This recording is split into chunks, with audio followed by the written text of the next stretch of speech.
Hey chefs, so to start accept orders with your scale plan, what you need to do is to add delivery areas, basically to where you're delivering. So you press on add new delivery area, and let's say that it's in W10 in London, and this would be £4, and I can add as many as I want.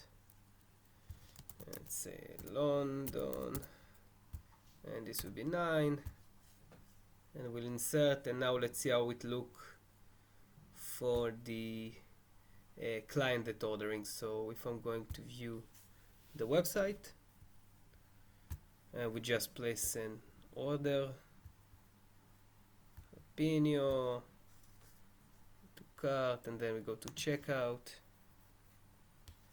So once, if they're choosing delivery and not pickup, if they want you to deliver it and you accept deliveries, so after they put their address, they will be able to choose here which is their delivery area, and it will be added to the price here for the total price.